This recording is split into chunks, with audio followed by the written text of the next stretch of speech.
Okay, good morning po sa inyo mga kapatid. Ito naman pag-usapan natin. House of Representatives natin, panay ang tanong, mga taga-media, panay ang tanong, saan mo dinala? Anong nangyari? Anong ginawa ninyo sa DepEd, sa 600 million confidential funds ng DepEd? Diba? Natuklasan doon ang daming mga nangyari. Katulad na lang yung sinindikato nila, yung AFP, yung Youth Summit, 8. Ginamit nila yung certification na successful yung mga events na yon. Tapos yun ang ginamit nila para sa liquidation, yun ang submission to justify the 15 million. Now, sabi ni Sarah dito noong 2024, DepEd confidential funds were used for surveillance in school against recruitment of NPA. Doon naman ba pala Okay? Now, pagdating naman po recently, ito na ngayon ang sinasabi niya, ang DepEd confidential, parehong ahensya DepEd, confidential funds were used to investigate alleged rampant corruption in the agency she previously headed, including the 2.9 billion deal for outdated and overpriced laptops. Ito yung sa panahon ng tatay niya. Pinaimbestigahan daw niya gamit yung confidential funds niya. Ang tanong, mga kapatid, sakyan natin, kunwari, totoo. Sakyan natin for the sake of the argument, totoo, kunwari lang. Alam niyo ba, lumabag na naman si Sarah dito sa batas sapagkat ang confidential funds usage ay mayroong guidelines. So pag mayroong guidelines, it means you need to follow the guidelines when it comes to spending. Diba? So, dun sa sa guidelines na yon, hindi naman po related itong investigation sa rampant corruption sa ahensya ng DepEd nung panahon ng tatay niya at sa kanyang panahon. Walang kinalaman ito pagdating po sa kapayapaan, sa katiwasayan, sa peace and order. Wala itong kinalaman. Dapat po related doon. So, sablay na naman. So, ano hong maliwanag? Sabi nga ano nga yun? Falsus in uno, falsus in omnibus. Diba? So, ibig sabihin, kung mali-mali ka na sa una, ano pa nga, asahan mo sa dulo nito, di ganun din, sablay din, mali-mali rin o mali din.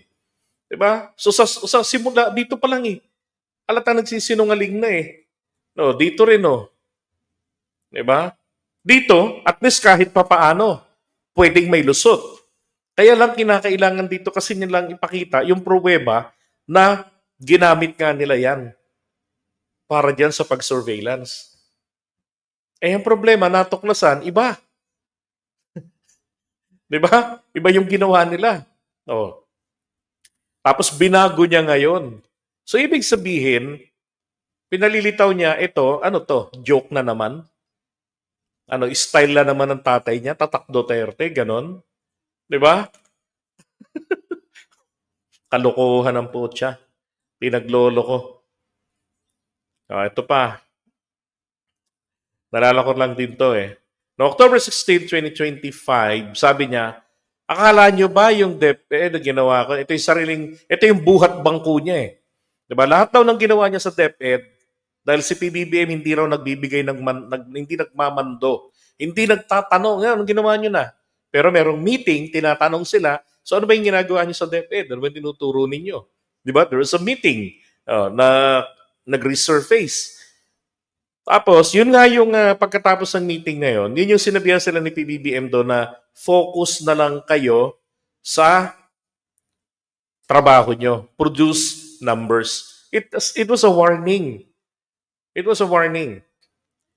Tapos sinundan pa ng rally namin. Nalala niyo yung May 19, 2023 na rally na Sara resign sa Liwasang Bonifacio. Yun. Tapos, that's 2024 pala yun. Tapos nung May 19 yun eh. Tapos eto naman nung nauna pa dyan, nung August, sabi niya I do not come from the education sector. I do not have an education background. Ibig sabihin, wala siyang alam dyan sa larangan ng sektor ng edukasyon. So I cannot review what they're doing. Hindi niya pwedeng o hindi niya mapanghimasukan na tignan o alamin yung o questionin man lang yung kanilang ginagawa. So kumbaga po, sabi niya, umaasa lamang siya sa expertise sa mga nalalaman ng mga tauhan dun sa DepEd. Ito mas maganda pang pakinggan nito eh. 'Di ba? Mas accurate pa ito kung tutuusin. Tama nga naman. Kung hindi ka naman eksperto sa isang bagay, tapos ikaw yung namumuno, 'di ba? Bakit paninindigan mo ipipilit pa yung gusto mo dahil ikaw ang namumuno? Pipilit mo yung sarili mo, yung posisyon mo. 'Di ba? Na kung tutuusin, kasama mo sa trabaho, eksperto pagdating sa isang bagay na ikaw ay hindi, tama lamang na iasa mo sa kanya. 'Di ba? So para may harmonious relationship. Ang problema dito, naknamputya, biglang banat. Siya lang yung nakaisip, siya lang yung gumawa ng pagbabago. Naalala ko nga yung matatag na yun eh. Parang di naman sa kanya galing yun, parang kay Gloria Arroyo yata yun eh. Kinopya lang niya. 'Di ba? Sabi niya, akala niyo ba yung ginawa ko sa DepEd galing yung kay BBM? Hindi, akin yun. Lahat. Kasi he did not give any orders at all. Alam niyo, ito yung klase ng, kumbaga sa amin sa BPO, ito yung klase ng empleyado na kapag wala ang supervisor, hindi ito magti-take ng call. Kahit na magkaroon na ng abandon calls, hindi niya sasagutin because wala pa namang reaction wala pa namang instruction sa amin eh. Walang update for today eh. So bakit ako sasagot ng phone? Baka ma-QA ako. No, ma-penalize ako. Trabahong alam niyo tiptoeing. Trabahong pawardi-wardi lang ganun. Ay nako, tapos yan ang gagawin yung presidente. Sa 2028, naku po, kay barbaridad. Tubuan naman kayo ng konting kilabot sa katawan. 'Di ba? Hindi naman po mga hindi naman po mga ordinaryong tao lang ang pinagloloko nito eh. Pati yung mga DDS at mga DBS, pinagloloko nito. Pero sambang-samba sila. Buti na lang konti sila, 'di ba? Ay nako, Sarah. Sabay resign. Hindi kasi January yon, sinabihan sila ni PBBM na mag-focus kayo sa numbers, sa figures, produce, sabi sa kanila ng numbers, ibig sabihin performance. Walang maibigay. Di ba? Walang maibigay doon. Kasi isipin mo, humihirit ng naalala ko, humihirit dati siya ng 100 billion pesos to resolve all the problems of DepEd. Binigyan siya ng 800 billion, more than 800 billion. Mas malaki yun. Anong nangyari? Nagka-leche-leche DepEd sa panahon niya. Diba? Akala kasi nila laro-laro lang ang politika. That's correct. Ewan ko ba kay Sarah? Sa 10 sinabi, 11 mali. Hindi, mas matindi to. Sarili niya mismo napapaniwala niya. Ay nako, Sarah. Iwan na nga natin si Sarah. Eto.